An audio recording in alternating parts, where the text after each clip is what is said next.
WRUULP Savannah, Georgia, 107.5 FM, WRUU.org. We are Savannah Soundings Community Radio with Global Soul. And welcome to today's show. This is the Adam Messer Show, and I'm your host, Adam Messer. And I'd like to wish everybody out there a happy Mother's Day. And Sebastian, would you mind playing a little bit for us? This is Sebastian Messer playing little music for all the wonderful mothers out there.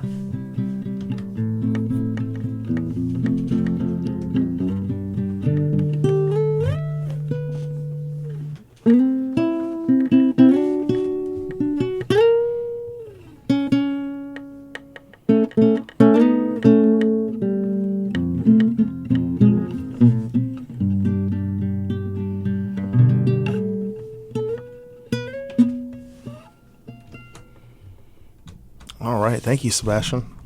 Okay, so everybody, today I have a couple of special guests on, and my first special guest is a guy that's well known around Savannah as one of the photographers for the Savannah Morning News, and spotted. If you've done any kind of charitable races around town, you've probably seen the big guy, Corey Brooks. He's a really good friend of mine. So welcome, Corey. Thank you for being on the show today. How are you? Sure. Doing all right? Doing good. Yeah? Oh, yeah, definitely. Definitely. I always communing with nature. That's awesome. And also on the line, everybody, is my good friend, Matt Lostaglia, who I described you today, Matt, as a resiliency master trainer. I thought that might be a good description considering, with your burn the boats and all the stuff that you do. And welcome, Matt, back to the show. Thanks a lot for being here. Oh, yeah. Thank you, Adam. It's always a pleasure coming back onto the show with you and having a chat. And I know it's going to be a little bit extra special today with Corey. I've been trying to run Corey down for a hot minute, so I'll take this sideways opportunity. It's so crazy because, all right, so everybody tune in. I met Corey Brooks in November of 2013 at an event that our mutual friend Camilla Flynn was hosting. And Camilla, it was called Explicit Lips. It was it was like a performance. It was a spoken poetry performance. They had a live jazz band. They had poets that were performing at the center stage. And then over to the right of the poets, I was actually creating art. And Camilla, yeah. So Camilla had set all this up, and she'd asked me if I would create art while I was, while they were performing from their performances. And I was like, oh, wow, this is the first time I ever did anything like that. And Corey was the guy taking photos for the event. And I was like, what? So it was so cool. We met, and we became friends. And then I kind of like doing photography. And I was like asking Corey, hey, man, how do you get into this? How do you do this? And, Corey gave me some really good pointers. I remember one of the things you said, Corey, that kind of always stuck with me is like, just remember to, smile and be friendly. And I think that is a good description of you. You're very friendly. You're always smiling, and we've been friends since, y'all. And oh, yeah, got to. Yeah. And then Matt, Corey, introduced me and Matt, because Corey and Matt worked together.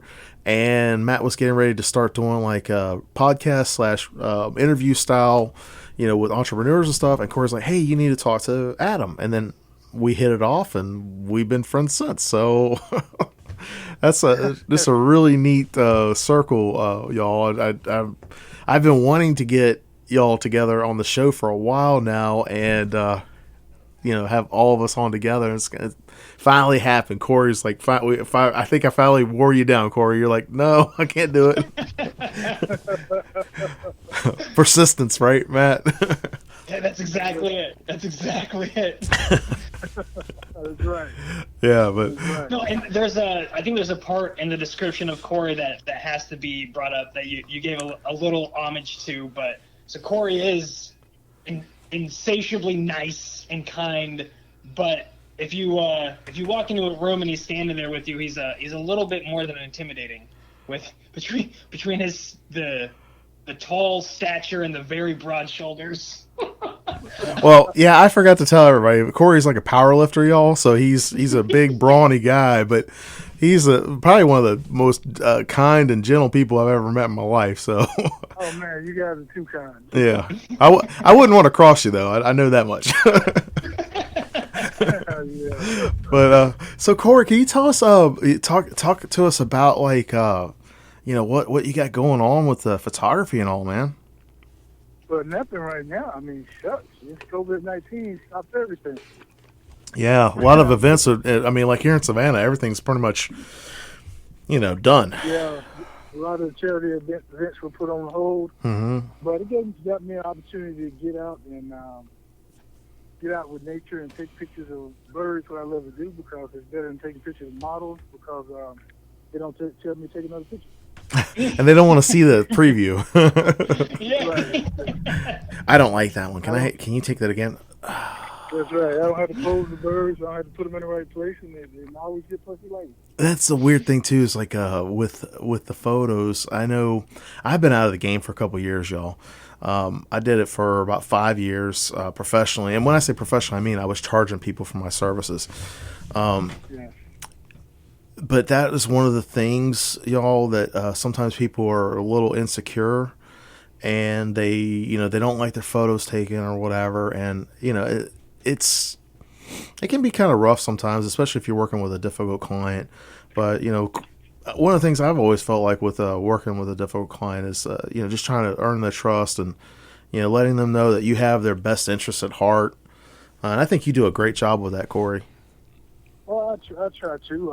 I think I specialize more in events than I do anything else. So Mm-hmm. I think if people got a good rapport with you and they like you, then they're gonna keep calling you back, Yeah, definitely. and that makes a difference. Yeah. And one thing about me when it comes to photography, I don't try to impose my views on the client. Mm-hmm.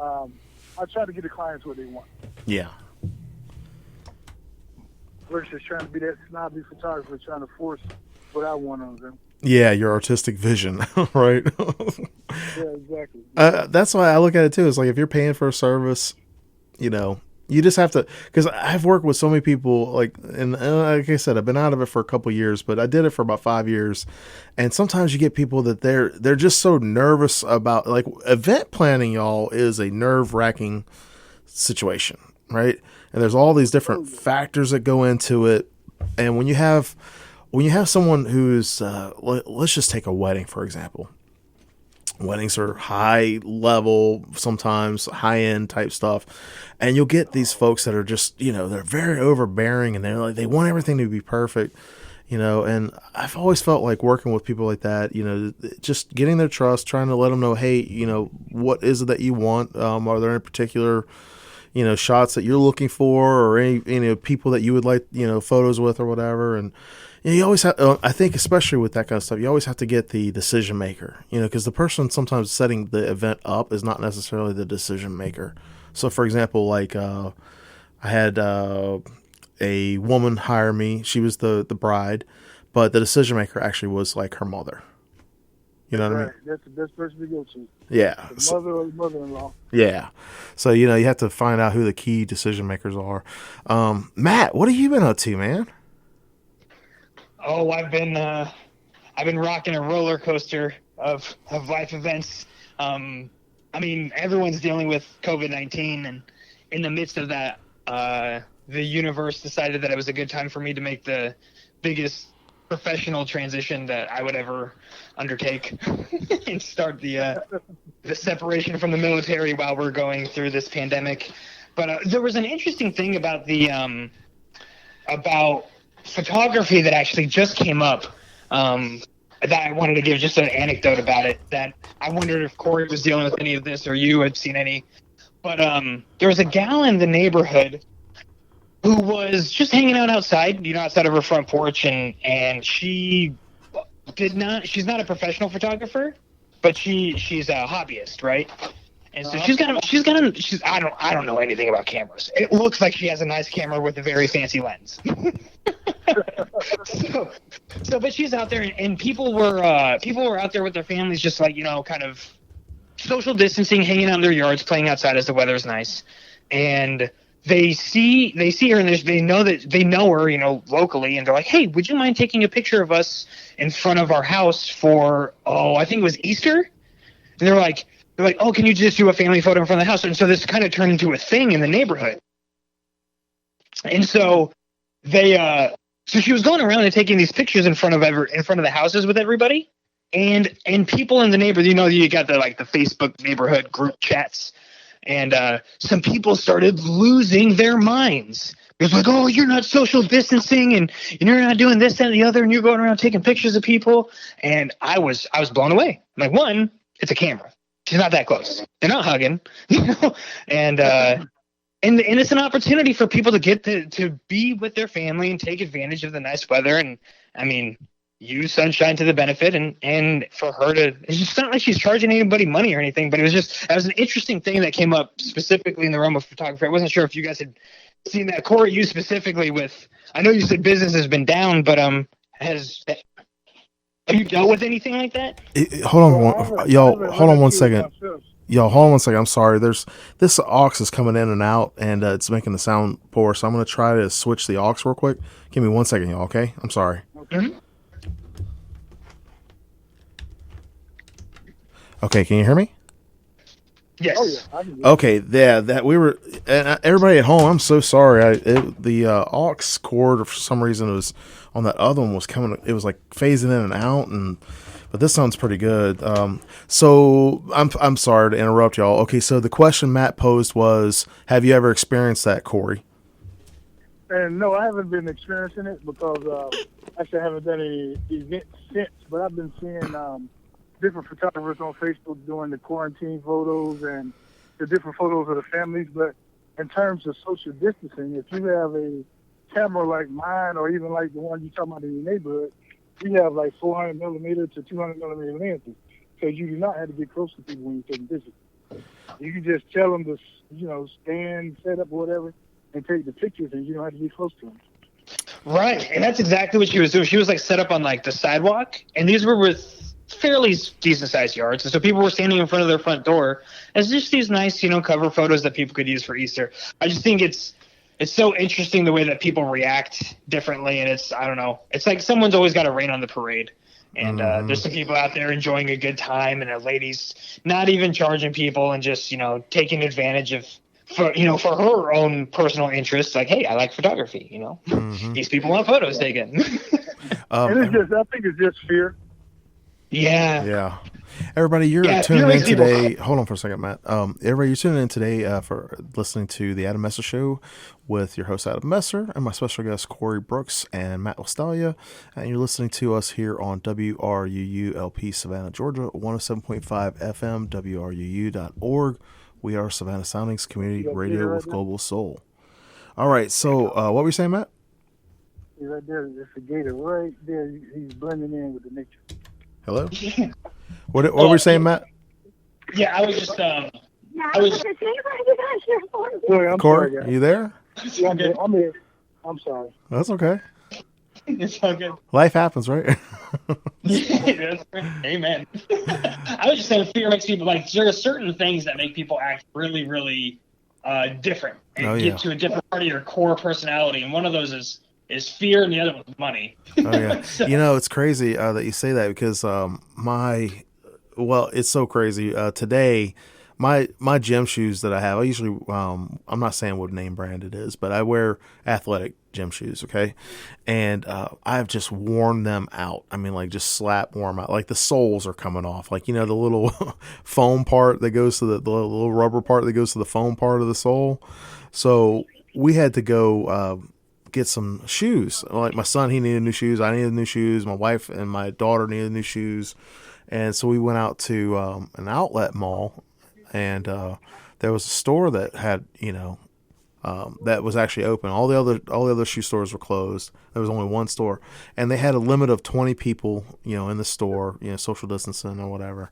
And so my son and I, we were, shopping and looking around and whatever. And, we got shoes, and it was weird because, there were some people in there that, they had masks on like we did. And then, and I don't wear a mask in all the places that I go to, but, some of the stores you have to wear a mask, right? And I have asthma, so wearing a mask for me is kind of restrictive. I don't like wearing a mask, but I also don't like being, right in somebody's face either, because I don't want to get sick, and I don't want somebody else to get sick. And even though I haven't had any symptoms or anything like that, with this thing, it's asymptomatic, so whatever. But yeah, people have had a strange, I don't know, some people have been very positive. Some people have been very negative, and I agree. I think fear is one of those things that causes people to react a lot less than being proactive. I mean, like they react more, and they're proactive less. Because they're their baser instincts or whatever, like that fight or flight. And then if they have that for a long period of time, and this is one of the things that you deal with, Matt, with the resiliency training. People that deal with stress a lot, for a long period of time, they can, it can physically and mentally just beat them down,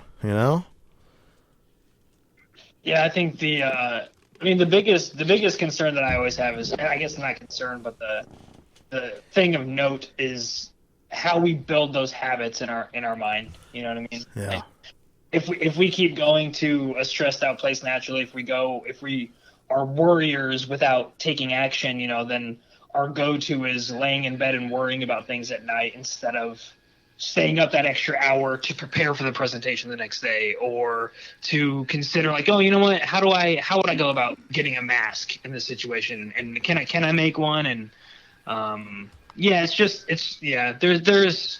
there's a lot there, and it's just about what you choose to do with that energy. Like, are you going to be, just like you said, are you going to flip the fear and the worry to something where you can be proactive, and you're actually like, okay, well, I'm going to step into this. I'm going to grab the bull by the horn, so to speak, and move forward. Or am I just going to, sit back and let life happen to me?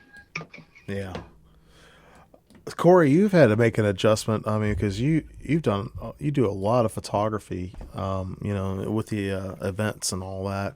And this year, obviously we were talking the events have been kind of just canceled left and right, and it looks like they're going to be canceled for the extended future too. I know a lot of, like, for example, these conventions and stuff like that around town. I just saw that the big convention up in Atlanta, that Dragon Con one, got canceled. And, so what do you have with that? Like, how are you adjusting to not being able to, and I know that you do photography professionally, but you also love doing it. So, is the nature photography kind of taken over with that? How have you adjusted with it? Well, I wouldn't say it's taken over. I just, it's what I always loved doing anyway. Mm-hmm. And I was doing it in my spare time, but now I just get a lot more time to devote to it, and it's a lot more peaceful. And you guys were talking about earlier about wearing the face mask. I'm at the St. Augustine in Florida Sunday, and they just opened up the alligator farm. And, man, I was the only one there with a mask on. Wow. And to be honest, the only reason I wore a mask because my wife made me, but which I was glad I did, because the bird flew by and pooped on my forehead. Oh, gosh. What? No way. Oh, gosh. Oh, man. It's crazy. One of the things that drives me nuts is when you go, like, you see the people that do it halfway. Like, I would rather somebody not wear a mask. You know what I mean? Like, if somebody shows up with a mask and it's like the bottom's untied. Or they're breathing through their nose and the nose is not covered. I'm just like, what? Why? I mean, is it? I don't know. I don't know why that's a pet peeve of mine. I really try to check those. You know what I mean? Like, okay, well, at least they're trying maybe to do the right thing, but really, just tie the bottom up, bro. It's like, really, bro? Yeah. Hey, Corey, since this is the first time you've been on the show, can you tell the audience how you got into photography and how you became interested in doing photography? Sure, Adam. I've done photography when I was younger, but I started when I first joined the Army, and I was stationed in Alaska. and I bought an expensive camera because I wanted to take pictures of mountains or whatnot. Mm-hmm.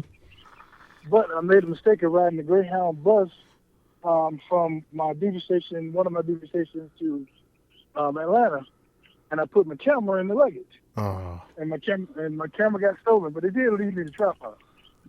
Okay. Wow. But after that, I stopped taking pictures for a while until I retired in 2009, and I couldn't find anything to do, and fishing got boring. So I think January 2013, I picked up the camera again, and I bought a T3i, and I took pictures of the Tabby Island polar plunge. Mm. And one of my photos got like 100,000 hits. Oh, I remember that. Yeah. Yeah, that's when one of the ladies from Savannah Morning News called me and said, "Hey, why don't you take pictures for us?" And I debated for a while because I really didn't take good pictures, in my opinion. And I talked to my wife about it, and she said, "Hey, just give it a try. Why not?" And so she convinced me to go ahead and try it. And ever since then, I've been taking pictures and loving it. Yeah, man. I remember when Spotted, because I that T3i was like the first one that I bought too. And I bought that, oh gosh, and I think it was like February or March. I remember talking with you in like February of 2014, because we met in November of 2013. Yeah.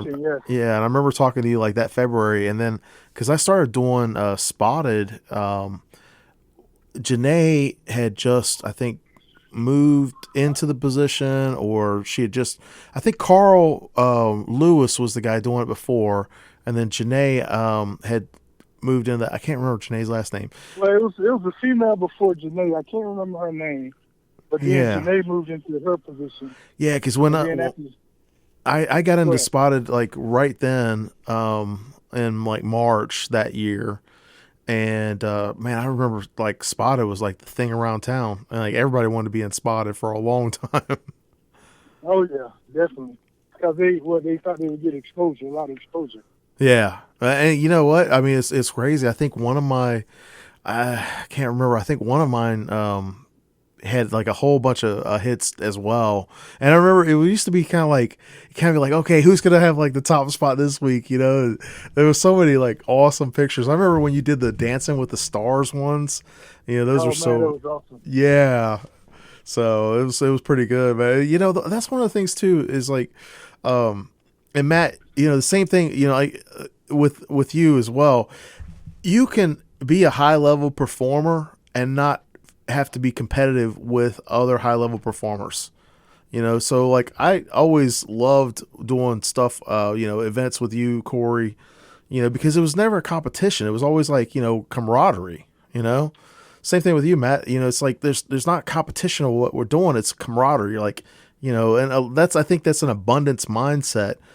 And I think we've all experienced the opposite of that, where people are competitive and they do try to, you know, do things that are, you know, not necessarily above board or, you know, whatever. And, yeah, so it's just one of those things. I choose to try to be positive, even though there's a lot of negative stuff that happens in my life. And that doesn't mean that I don't have negative thoughts. You know, I just, you know, I have a lot of negative thoughts, actually. I mean, a lot of negative thoughts, but I choose to try to filter through that and then focus on what I'm doing, you know? And I think sometimes, well, you're not the only one. Right. Yeah, that's, you know, and again, I would that's consider one of those both of y'all to be things positive people. I mean, I really would consider y'all to be positive people, you know? yeah. I mean, it's one of those things like where I mean, Corey's right. Like pretty much everyone experiences those, like the ups and the downs and the thoughts. And it's like, and again, it's one of those things that's like the answer is what do you do with it? Or the question is, what do you do with those thoughts? And some people get really, they almost feel like they get backed up in a corner and they get scared about people taking their position, like you said, because they're in a competition mindset. And competition can be good with camaraderie. You know, it's about the respect and about what your anticipation is of other people, you know? Well, yeah. And also, you know, like leveling up your game, basically. You know what I mean? Mm-hmm. Like, you know, you're not trying to compete, but you're like, man, Because like I remember the first time Corey talking to you about how you used to sell photos online, like, and you still sell photos online, right? And asking you like, okay, well, what are the resources that you're using? What, and we talked about the website and we talked about different stuff like that, and it was never a source or an issue of like, okay, well, you're doing better than me. I always looked at it like, okay, wow, this is what Corey's doing. This is a good way, for me to be able to step into my next level, what I need to do, The problem that comes in is ego. It's Yeah. when you think that you've already got it, and then you feel like somebody's challenging your ego, or that you realize that somebody has a better, or even inwardly admit it, that, oh gosh, they're doing this better than me, rather than looking at it as a learning effort, like, oh my gosh, this is so awesome that I just got this insight. I mean, I wish I would have got it 10 years ago, but I have it now.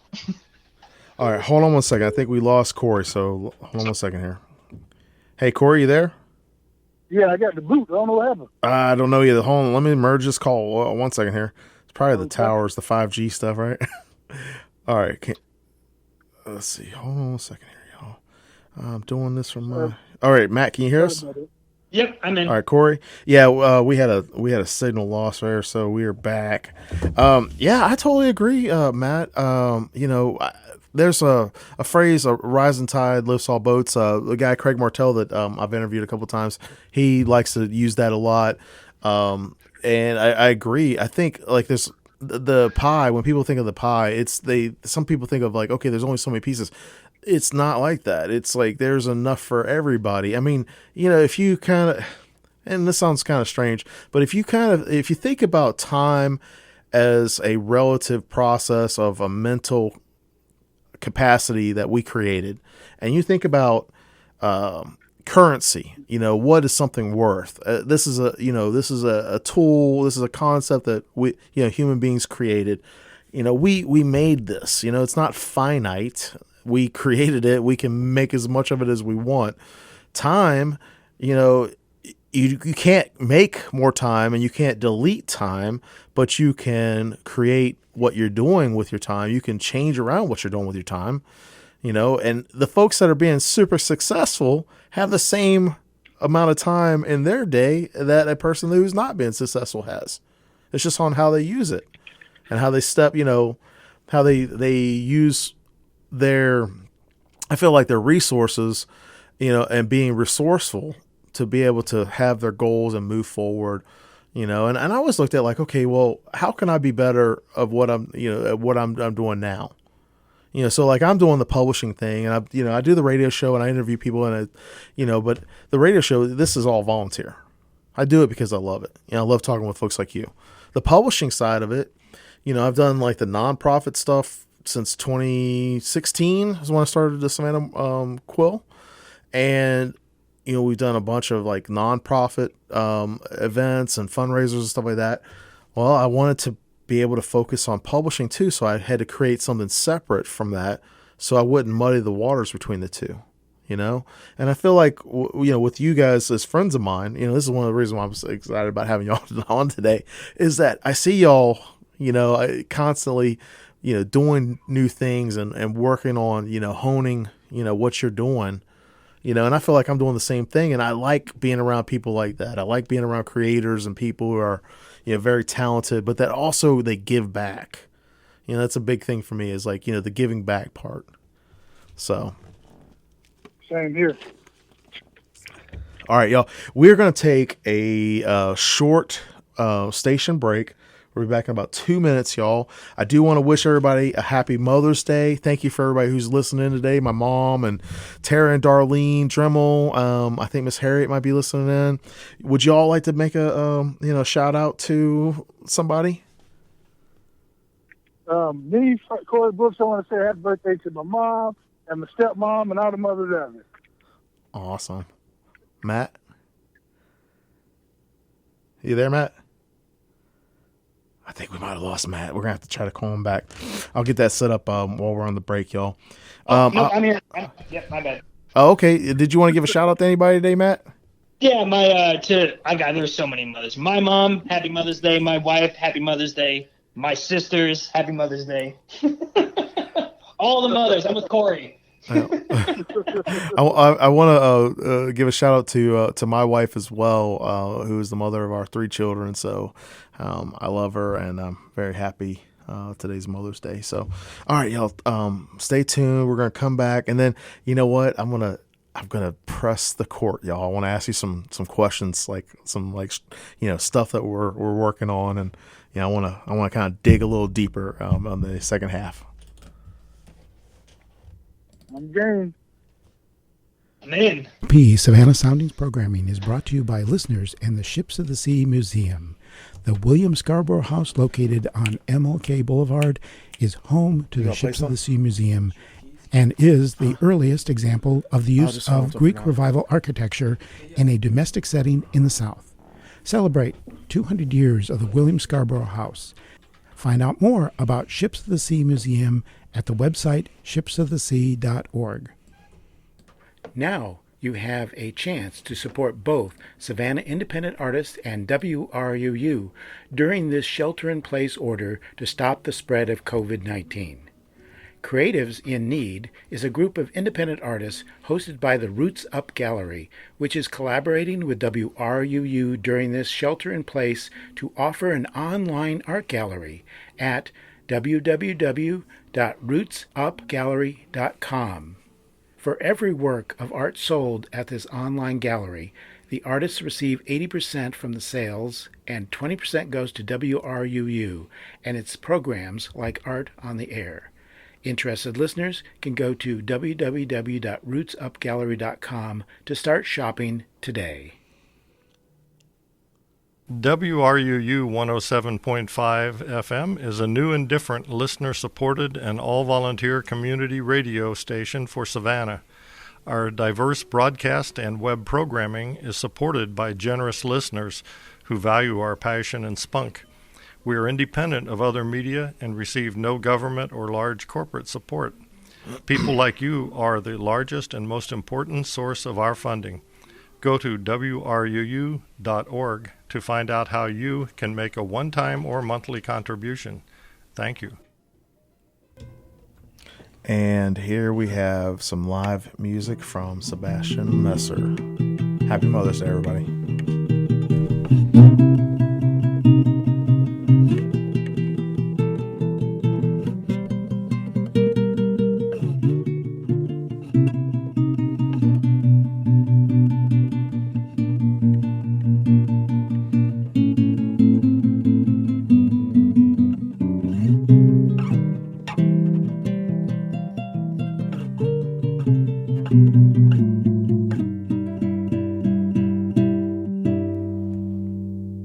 Awesome. Thank you, Sebastian. All right. Welcome back, everybody. And this is the Adam Messer Show. And my special guests today are Corey Brooks and Matt Lostaglia. We've been just kind of reminiscing a little bit this first half an hour. I can't believe it's already been a half an hour. But yeah, we've been reminiscing a little bit here. So let me ask y'all this. What do you do? And Matt, I'm going to ask you first this time. What do you do daily that helps you focus and stay on track with your goals? And in addition to that, what do you do when you feel like you're getting off track with your goals? And how do you get back on track? Great questions. Because that's the name of it, man. That's every day. What do you do? So how do you gain that 1%? How do you make the change a little bit every day? The way that I start my day is probably the single most important thing to how productive I'm going to be towards any goal. And so what I try and do is I have a book called The Daily Stoic. And I put that right next to my coffee machine because I know that's something that I'm already going to be doing. I know for sure every day I'm going to start off with a cup of coffee. And I'm going to have to wait while that brews. And so I figure while I'm waiting, I can multitask a little bit. I can habit stack. And this one page, they're all one page. And so I just read a page out of the Daily Stoic. It's just, it'll be like from Marcus Aurelius or somebody that's just about stoicism. So I read that, kind of gets me in the mindset, and then I usually roll from that into a kind of a goal setting, kind of like, what do I want to accomplish today towards the big goals, towards the big stuff, and what little thing can I do today? So from there, what was the next? What do I do when I get off track? Right? Yeah. What do you do when you get off track, and how do you get back on track?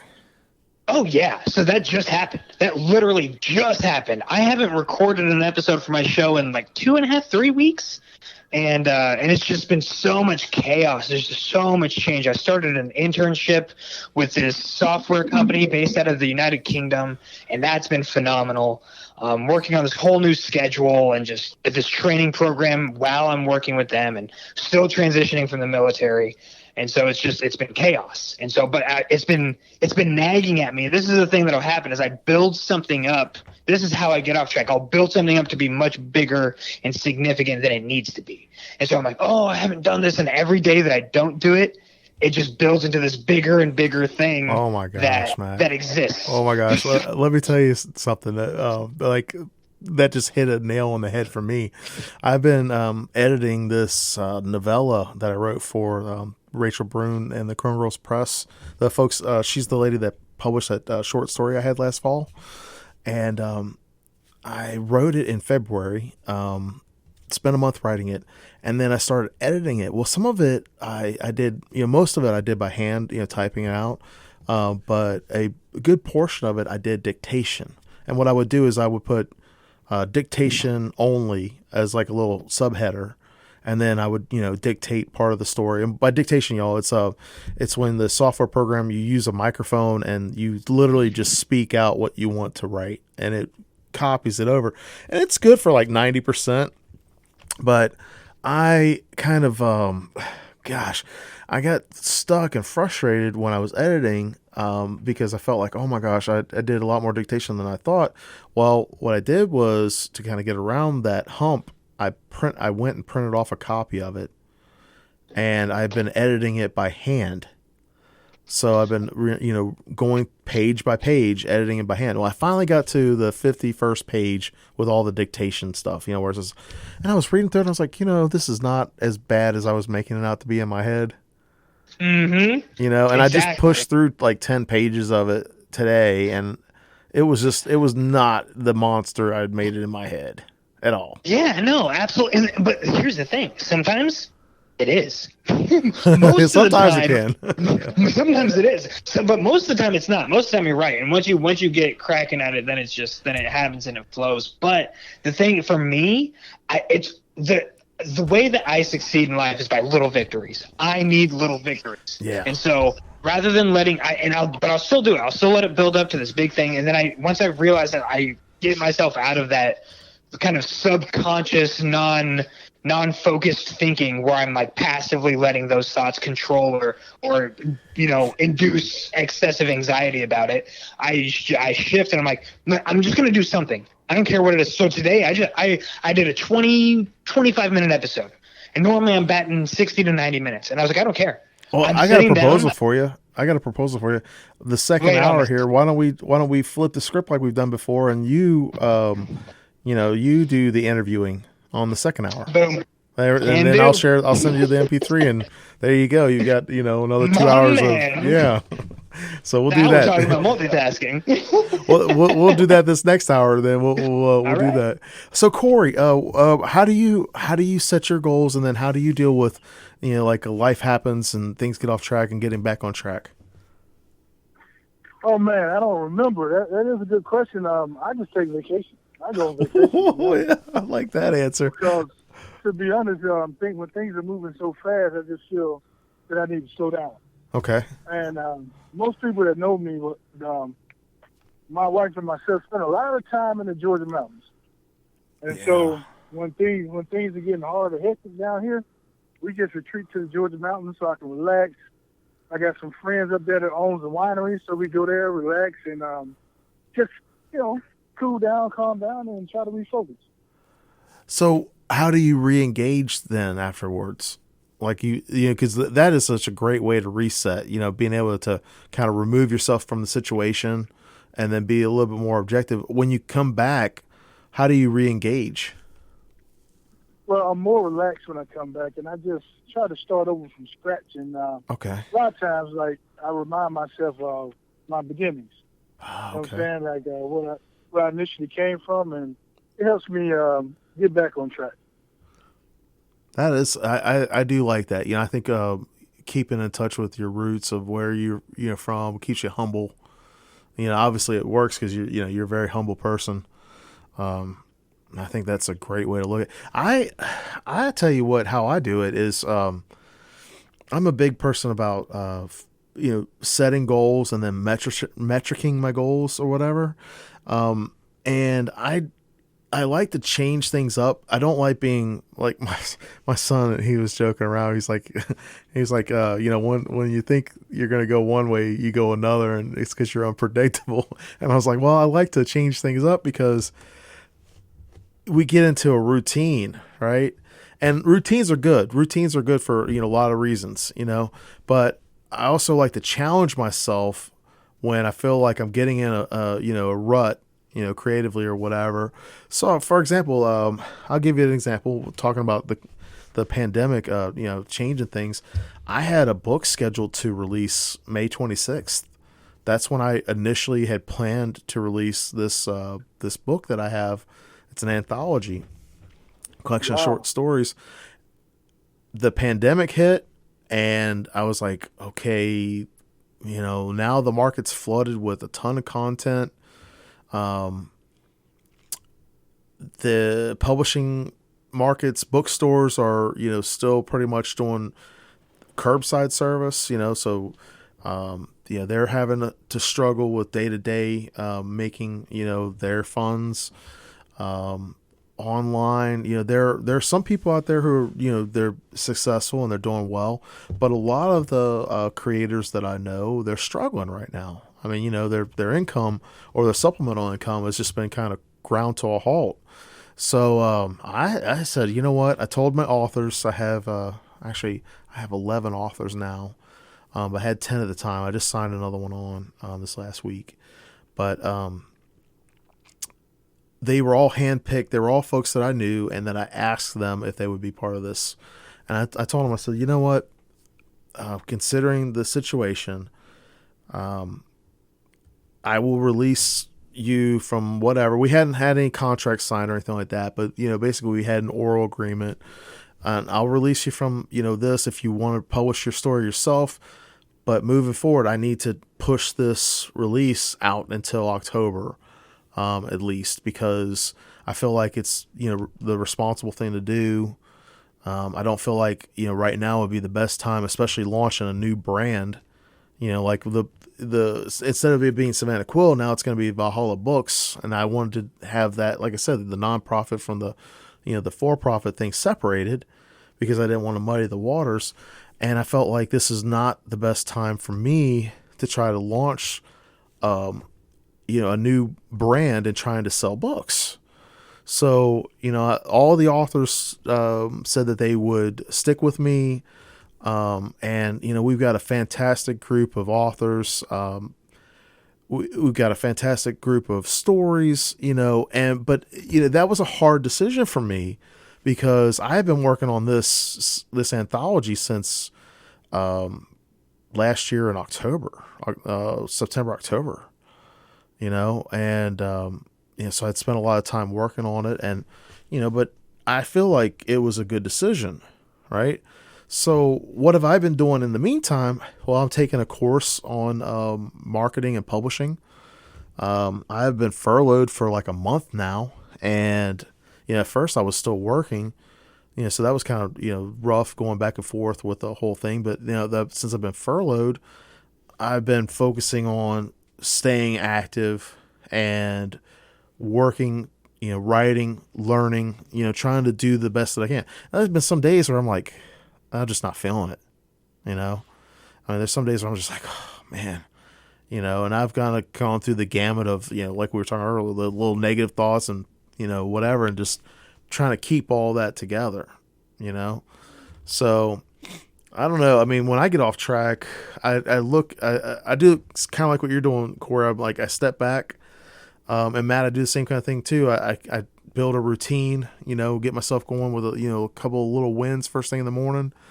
And I try to look at like, okay, well, what is the situation? Why am I upset right now about, where I'm at, my progress or my lack of progress? And what can I do? What's one thing I can do today for that? And it doesn't always work. I mean, like I said, I have to change it up because, sometimes, I'm spinning my wheels, sometimes I'm like, there's been some times where I thought, okay, man, I'm going to do this and it's going to be so great. And, it just fizzled out, Mm-hmm. and you put a lot of time and work into it. And then you're like, oh man, really? So, And where I think that some people get hung up is that sometimes they think that how to get the victory or how to get momentum going or whatever, then it has to make sense. And that you get a feeling, you'll get like an inkling like, oh, I want to do this. You're like, oh, that doesn't really make sense. I gotta go do this other stuff first. And we've had this conversation many times. I've had this conversation with anybody that I've had it any length of time with, and it's that we are emotional beings who justify everything logically, right? So you don't need logic in order to be productive. You don't need logic in order to get yourself back on track and to get yourself those little victories or to get your mindset back on the right path. There are times when I won't drink water because I don't like the type of water receptacle I'm drinking out of. Like, I want to drink from a straw now. Makes no sense. No logic behind it whatsoever. And I won't do it. If I just have glasses sitting around, I'm not drinking water. But if I have my water bottle that's got the little sippy straw so I can feel like a child, then I'm drinking water. Hey, don't feel bad because I like have a certain type of notebook that I like to write in. Exactly. A certain type of pen. I mean, I think we all have our particulars, Yeah, and it can change, and that's the thing. Like, if you're like, oh well, I always use that, and like, oh well, I don't feel like using it. That's okay. It doesn't matter. Like, how you get your wins doesn't matter. You just got to get them. So just follow those little weird things that you have, and don't let them be negatives. Just take it as an opportunity to kind of laugh at yourself and get that victory. Yeah, I used to work with a guy that he called it stinking thinking. Like, you get your mind wrapped up in, negative thoughts and stinking thinking.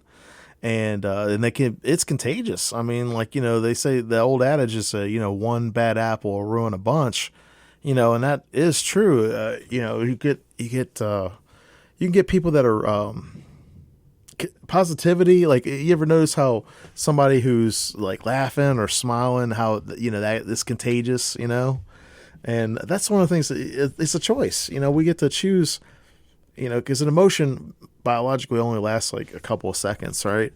But anything after that, it's a continuation in our minds. It's something that we perpetuate, and it's so weird too, because sometimes we'll fall into place. We'll think about something that we're doing, and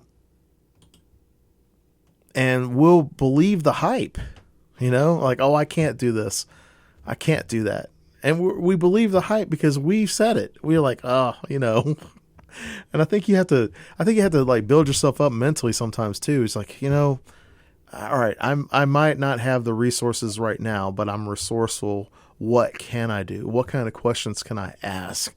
How can I get to that next step? And like, circling back around, the first time, actually when I met Corey, I remember Corey, one of the things that really like tickled me to death was that you asked me after the show if you could take a picture of me, a photo of me with me holding up one of my paintings. You remember that? And I still have that. That's one of the photos I still have on my Facebook. I'm like, oh yeah, I remember that. Yeah. It's just like you seem stuff. like a really nice guy to talk to, man. That's why I was like, hey, let's talk to this guy. Yeah, it was so cool, and and that whole thing sparked a friendship. It's just like with you, Matt. It was by introduction, and then we hit it off and found out we have a lot of things in common, and it's just cool. So Yeah, no, and it's crazy because the baseline, the reason that was able to happen, like you said earlier, was because of Corey. Mm-hmm. But the reason that happened with Corey was because, and it goes back to what you said about the contagious feelings and everything. One of the things that I've learned is that if I'm having an off day, and when I was at the office, I learned this years ago, and I've done it ever since. You meet people, and when you're going around, you're like, oh, okay, I get along well with these people, and I know that I always have good conversations with these people in this office and those people in that office. And so Corey is one of my stops in our unit now, where I'm like, you know what? I might already be in a good mood. I'm like, I feel good. I'm gonna go up there. I'm gonna say what's up to Corey. I'm gonna say what's up to Mark, and I'm gonna hang out with them. We're gonna catch up for a little bit, and I'm gonna be on my way. And it starts my day off in the right way with a positive attitude. And because of that, Yeah, I'm Corey. sorry to interrupt you. It's okay. No, get it. It's always awesome to get an office high five from that. Yeah, He gives the most awesome high fives ever.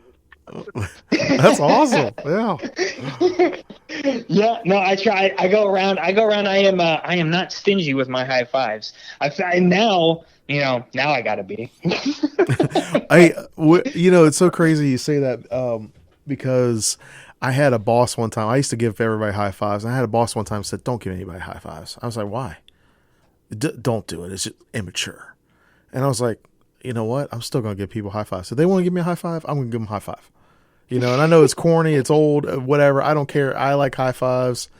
Obviously right now everybody's doing like the air high fives. Yeah. But there's a guy that in all this, like this is so crazy because like this is like all stuff that we know. And I'll tell you something that this last year that I figured out, and I read this book by a guy named Michael Sorensen. It's called I Hear You. I love the book so much. I asked him if he would be on the radio show, and he was twice. And he talks about the same thing you're all talking about right now. Being able to vent, just getting stuff off your chest or whatever, being able to vent, and that the other person gives solid validation. Like they're like, I hear you, and I think both of you are good people when it comes to that, being able to kind of like, I don't know. I've talked like Corey, we just talked a couple weeks ago, right? Like 2 weeks ago, maybe. And, I think it was 2 weeks ago. Yeah. And Matt, we've talked a bunch, the last year or two, and it's one of those things where being able to just say, hey, what do you think about this? And I'm not going to put this out on the air, y'all. I just want to share with you though. I asked Corey about something that happened like 4 or 5 years ago because it was just one of those questions that I never had answered, and Corey and I, we talked about it. It was about a different situation. It had nothing to do with me or Corey per se, but we talked about it and I got it off my chest. And it was like one of those things I could just finally tick off and say, hey, there goes. That one's gone. That one, I don't have a curiosity about it anymore. It's done. And I think that's what good friendships are. You could be able to bounce an idea off or ask a question and get a true, honest answer, and that's one of the things I like about that. It's like that validation, that being able to, just being heard sometimes is enough. Like not necessarily saying, hey, I want you to fix my problem, but I just want to be heard by somebody besides myself. You know what I mean? Oh yeah, that's definitely understandable. No, it validates what you're feeling. It lets you know it's not you're not just floating out there. And that's one of the things I think we all look for. And sometimes it can be like, no, man, that's a crazy idea. You shouldn't do that. Yeah. Sometimes it's like, wait a minute, bro. It's not necessarily, if you thought about this, it's not necessarily a good idea. So yeah. All right. Hey, y'all, we are going to take a break until 4:00, and then we're going to flip the script because, Matt, he has his Burn Your Boats podcast. So we're going to flip the script this next hour, and Matt's going to do the interviewing, and he's going to talk with me and Corey, and we're just going to chill and, continue on. Sebastian, you mind playing a little bit for us? And you're listening to WRUU-LP Savannah, Georgia, 107.5 FM, WRUU.org. We are Savannah Soundings Community Radio with Global Soul. And happy Mother's Day, everybody.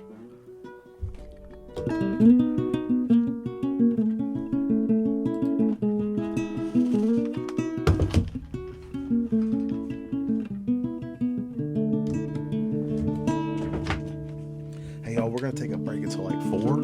So if you need to use the restroom or get a drink or anything like that, and then I'll come back right around 4. All right, cool. All right, we'll be back in a few minutes.